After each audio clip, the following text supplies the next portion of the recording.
particularmente en los últimos días, las últimas semanas, porque se ha recrudecido la expresión, la posición de los maestros de la coordinadora en las calles. Aquí vale la pena, como punto de partida a esta reflexión, lo que una y otra vez señaló el secretario de Educación Pública, Aurelio Nuño, de que si los maestros querían diálogo, los de la coordinadora, primero tendrían que reconocer la reforma educativa y segundo, regresar a clases. Si se cumplía con estas dos premisas, entonces ya habría espacio para el diálogo. Pues no pasó ni una ni otra y ya lograron sentarse con los de la Secretaría de Gobernación, con los funcionarios de la Secretaría de Gobernación, con el secretario, el titular, después de ese hecho lamentable, violento en Oaxaca hace unos días, en Nochtitlán, donde 8 personas perdieron la vida. ¿Qué esperar de este encuentro? ¿Hasta dónde podría ceder y en qué el gobierno federal para destrabar esa situación? Pues la verdad que el camino no se ve nada sencillo. ¿Qué pudiera darse a cambio de que se reconozca esta reforma educativa y que se regrese a clases? Le quiero agradecer al doctor Imanol Ordorica. Él es investigador del Instituto de Investigaciones Económicas de la Universidad Nacional Autónoma de México y especialista en educación superior y política educativa de este país. Doctor, un gusto y gracias por aceptar la llamada. Buenas tardes. ¿Qué tal? Buenas tardes, Carlos. Es un gusto estar con usted y con su radioescucha. Muy amable, doctor. ¿Eso se tuvo que haber parado desde antes? Sí, por supuesto. Es más, yo creo que esto no debió de haber empezado nunca. Es una idea de hacer políticas públicas y de construir procesos de cambio de manera vertical desde arriba, sin tener ninguna interlocución real con los actores involucrados en los diferentes procesos. En el caso de la educación se hizo caso omiso de la opinión de los maestros, que son el sector fundamental del desarrollo de la educación en el país, y a quienes se tenía que haber consultado y haber construido los acuerdos y consensos necesarios para poder generar una reforma verdadera de la educación, y esto no se hizo. Al no hacerse una cosa así, se fue generando un clima de confrontación que llegó hasta los hechos lamentables de Oaxaca, como usted señalaba, y que ahora han cambiado completamente el escenario político respecto al tema educativo. Teniendo como referencia, doctor Imanol Ordorica, el magisterio oaxaqueño, pues hablamos de muchísimos años atrás, en que han tenido pues prácticamente secuestrada la educación en ese estado, que han puesto contra la pared a padres de familia, a los estudiantes. Esto no es reciente, vaya. ¿Cuál fue una especie de un antes y un después? ¿En dónde se rompió el control de la educación en Oaxaca particularmente? Mire, yo creo que esa es una imagen que ha construido desde la Secretaría de Educación, primero con el secretario Chuaifet y luego con el secretario Nuño, de que el gobierno mexicano perdió el control de la educación en algunos estados de la República y a nivel federal, cuando lo que hemos tenido en realidad ha sido una dinámica de contubernios entre autoridades educativas y sindicato, y en primer lugar con el Sindicato Nacional de Trabajadores de la Educación, no con la coordinadora. Esta es una práctica que ha dañado a la educación en México desde hace varias décadas, podemos hablar de 5 o 6 décadas, en una relación de control corporativo de los maestros a través del sindicato y de una profunda corrupción tanto dentro de la SEP como de la relación entre sindicato y secretaría. No olvidemos que las direcciones del sindicato pertenecieron al partido oficial hasta el último berrinche de Ester Gordillo en la que hizo su propio partido, pero los dirigentes anteriores también siempre fueron del partido oficial y estuvieron vinculados todo el tiempo a las autoridades de la Secretaría de Educación, incluso con gobiernos de otro signo político como fueron los del PAN. Entonces yo diría que nunca se perdió el control de la educación, que lo que hicieron las autoridades fue, con el afán de controlar a los maestros, corromper la relación laboral a través del sindicato, como se ha hecho con muchos otros sindicatos que han sido controlados por el PRI. Cuando hablamos de esta negociación que inició hace unos días y el próximo capítulo es el próximo lunes, pasado mañana, doctor, entre la coordinadora y la Secretaría de Gobernación, la verdad que a la distancia no imagino en qué pudiera ceder, porque en toda negociación hay que ceder para llegar a acuerdos, en qué pudiera ceder el gobierno federal y en qué la coordinadora para establecer un acuerdo común e ir para adelante. ¿Cómo visualiza este encuentro y de qué tamaño podrían ser los resultados del mismo? Bueno, yo creo que el tema debe centrarse en que se quite de la mesa de discusión el tema de la permanencia de los profesores y profesoras mexicanas, dependiendo de los resultados de una evaluación que está mal hecha y mal aplicada. Entonces, si se utiliza la evaluación para preparar a los maestros y para mejorar sus condiciones de enseñanza y sus capacidades, esta evaluación tendría un sentido positivo, y creo que al romper esa relación punitiva entre evaluación y permanencia en el trabajo, entre evaluación y estabilidad laboral, se establecen los cauces necesarios para que se pueda entrar a discutir verdaderas medidas de reforma educativa que requiere el país y que no se han planteado por el lado del gobierno, sustituyendo a una idea de transformaciones de carácter laboral que tienen pues una finalidad mucho más orientada a controlar a los maestros que a cambiar el proceso educativo.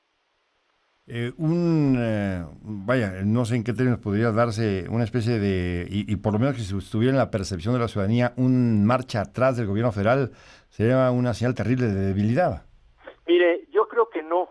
Yo creo que cuando un gobierno, una autoridad tiene la sensibilidad para darse cuenta que una política que puede haber sido diseñada con la mejor intención y con una percepción de cómo podían ocurrir las cosas, cuando ésta no está funcionando o cuando está generando una confrontación social de la magnitud y longitud de tiempo que ha tenido este enfrentamiento contra los maestros, es una responsabilidad y un acto de sensatez del gobierno precisamente de abrir un camino alternativo y diferente. Yo creo que hoy en día este camino pasa precisamente por modificar la actitud que ha caracterizado al secretario de Educación. Si el artículo 3 constitucional dice que la educación en México tiene que ser una educación democrática, que fomente la tolerancia, que fomente la idea de el respeto a la diversidad, el diálogo por encima de la violencia, todos estos principios que marcan a la educación en México, me parece que el peor ejemplo de esto ha sido el secretario Nuño, que ha planteado el uso de la fuerza cada vez que hay un punto de vista diferente al suyo, una fascinación de carácter infantil con el uso de la fuerza pública para resolver los conflictos. Es como tener a un niño que resuelve a golpes los problemas de desacuerdo con sus compañeros dentro del salón de clase, y permanentemente estar tratando de forzar las cosas. El planteamiento con el que usted abrió la entrevista hoy, que decía, solo me sentaré a dialogar con ustedes cuando acepten mi punto de vista, o sea, cuando acepten la reforma y cuando acepten lo que yo quiero que ustedes hagan, y esas son las condiciones del diálogo. Esa es una condición que no puede ser. Entonces yo pienso que el gobierno haya decidido desplazar al secretario de Educación del eje del conflicto y abrir un canal para sentarse a dialogar con los maestros que están en oposición a la reforma es una buena medida. Creo que sería bueno complementarla con la sustitución del actual secretario por alguien que pudiera participar desde el terreno de la educación, en el diálogo con el magisterio, en la lógica de construir verdaderas iniciativas educativas que permitan transformar una ley que está mal hecha, ¿no? El hecho de que las cosas sean ley no necesariamente significa que son leyes adecuadas, que estén bien hechas y que estén resolviendo los problemas. Hoy en parte tenemos una ley que es excesiva porque llevó incluso al terreno de la Constitución algunas medidas que son de aplicabilidad más de política pública.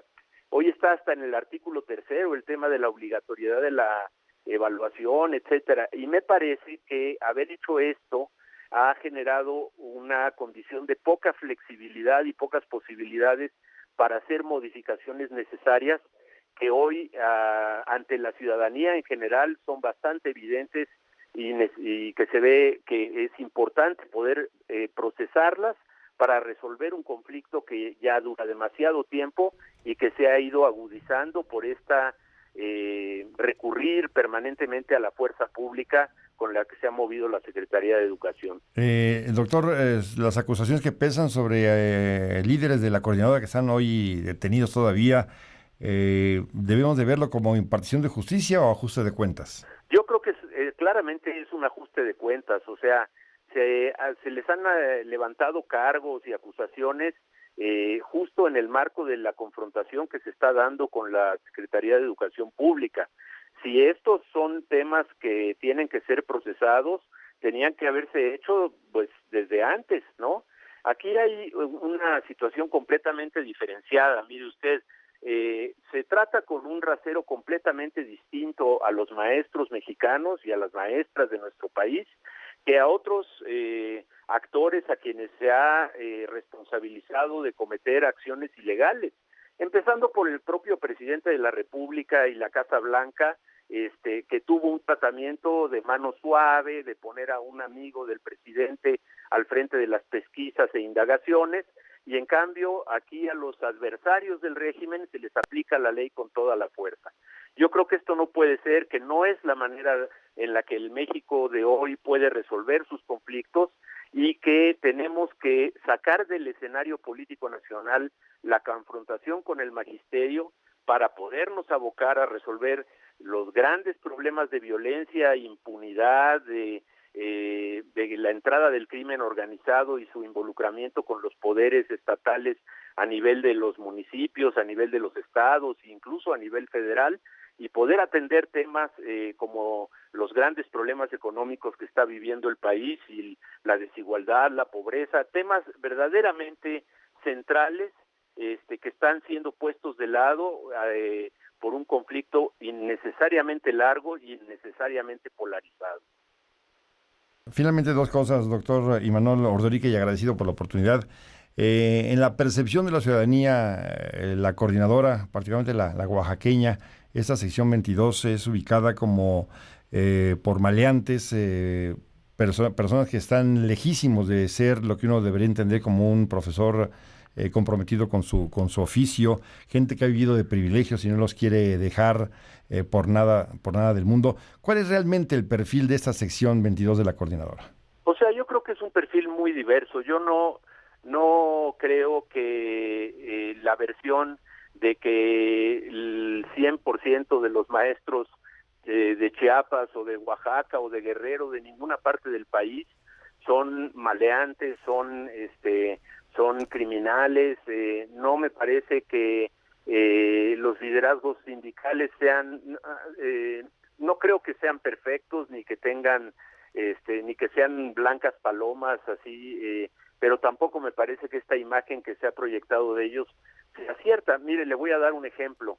El tesorero del Baester Gordillo es el actual secretario general del Sindicato Nacional de Trabajadores de la Educación. Él es la persona que manejaba los dineros de la maestra Gordillo y sin embargo en un pacto con el gobierno lo han mantenido al frente del sindicato para tenerlo totalmente agarrado ante la amenaza de posible aplicación de la ley y tener controlado a lo que debería ser el sindicato que defendiera a los profesores. Si vemos los hechos de Oaxaca hace unos días, tendríamos que preguntarnos por qué los padres de familia, los comerciantes, los pobladores de esta localidad de Oaxaca salieron a la calle con los maestros a defender a los maestros cuando la incursión de la Policía Federal. Los padres están con los maestros, ¿no? Y los maestros en el país son muy diversos y creo que en el centro de la reforma, de una verdadera reforma educativa del país, tendría que dar una visión mucho más realista de las tareas que desarrollan, en qué condiciones las desarrollan, quiénes son nuestros maestros mexicanos y revalorar la profesión de maestro en lugar de hacer la campaña difamatoria, racista, totalmente despectiva que se ha hecho contra los profesores y profesoras de la educación pública en México. Finalmente, esa reflexión que me gustaría conocer su punto de vista, doctor Imanol Ordorica, ¿hacia dónde lógicamente se encamina este proceso? ¿Cómo visualiza el final de esta historia? Y si realmente esta reforma educativa de la que en tanto nos han hablado como el camino hacia que la educación en México alcance mejores niveles de calidad, buscando la excelencia, ¿cómo visualiza el resto de este camino?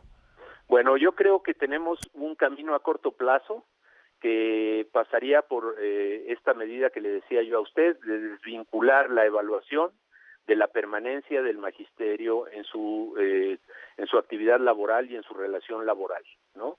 Al desvincular esto, se le puede dar una orientación completamente distinta a la evaluación.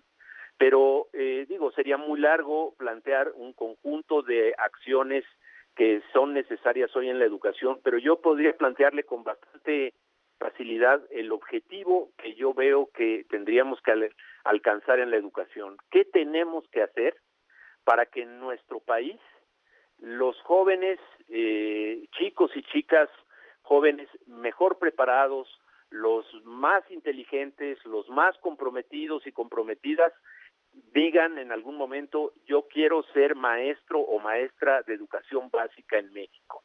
¿Qué es lo que tenemos que hacer para que hoy una profesión a la que desde el gobierno federal, desde grupos empresariales como Mexicanos Primero, se ha denostado, se ha desprestigiado, se le ha hecho aparecer como algo despreciable y denigrante?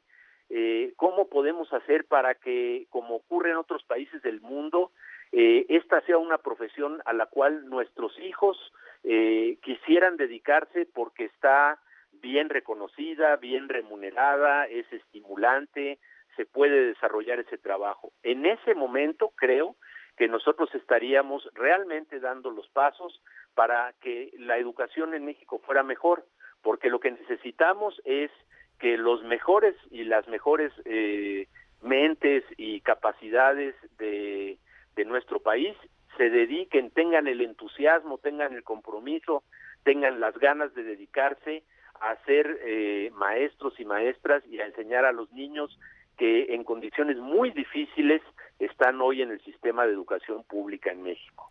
Y para eso lo primero que habría que hacer es eso, revalorar la profesión de maestro, darle su espacio y su lugar en la sociedad al Magisterio Nacional y revertir toda esta 4 o 5 años de agresión permanente.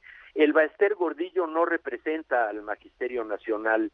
Una mujer corrupta, criminal, involucrada en actos de represión y violencia desde la cabeza del sindicato, que fue ubicada ahí por el presidente Salinas en un compromiso político, y las gentes que se parecen a ella no son las maestras y maestros mexicanos que están dando clase a los niños en la Sierra de Guerrero o en las regiones, en una gran cantidad de municipios de Oaxaca en los que apenas se habla español y hay que enseñar en lenguas originarias.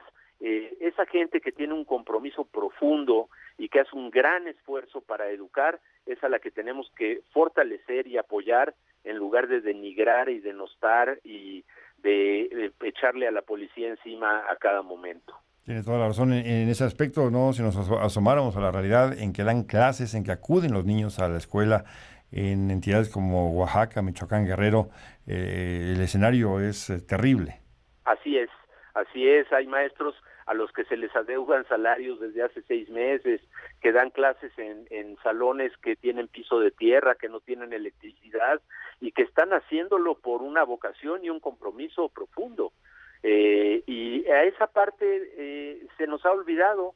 Estamos tan metidos en este conflicto que se está buscando lo peor de uno u otro maestro, de un dirigente magisterial u otro, para tratar de generalizarlo. ¿Recuerda usted ese tristísimo documental que se llama De Panzazo, que ha sido muy simbólico en la denostación del Magisterio Nacional, que además ni siquiera es una idea original mexicana, es una copia de una cosa que se hizo en Estados Unidos para criticar a los maestros de educación pública, ¿no? En un documental que se llamaba Esperando a Superman, Y aquí hicieron lo mismo, sacar a maestros indígenas, sacar a maestros que están en otras regiones del país, que hablan el castellano con dificultad. En realidad, esto es lo que tiene que ser inaceptable. Yo creo que los medios de comunicación pueden ser muy sensibles a que ha habido un desprecio hacia la gente que está en condiciones de marginalidad económica o que son de etnias diferentes de nuestra nación, y que tenemos que reconstruir esto y sacar a flote lo mejor del magisterio, reivindicarlo, porque esos maestros que están en la calle y que están peleando por sus derechos, en buena medida esos contingentes están compuestos por maestros que tienen profundo compromiso con sus estudiantes y están defendiendo su condición de profesores y de profesoras para poder continuar con ese compromiso, no en una idea de defensa de privilegios y prebendas que en el país. Prebendas y privilegios, los que principalmente los defienden son los políticos de todos los partidos en el sistema político mexicano, corrompidos, deslegitimados, eso sí, pero resulta que a esos nadie los evalúa y nadie les aplica ningún tipo de sanción por incumplimiento, por falta de compromiso o por corrupción, ¿no? Muy bien. Pues doctor Imanol Rodríguez, un gusto y le agradezco la atención de esta reflexión. Que le vaya muy bien. Muchas gracias, Carlos. Estoy a sus órdenes cuando usted quiera y saludo a su auditorio y a usted también. Gracias, que le vaya muy bien. Gracias, El doctor Imanol Ordoriques, investigador del Instituto de Investigaciones Económicas de la UNAM y especialista en educación superior y política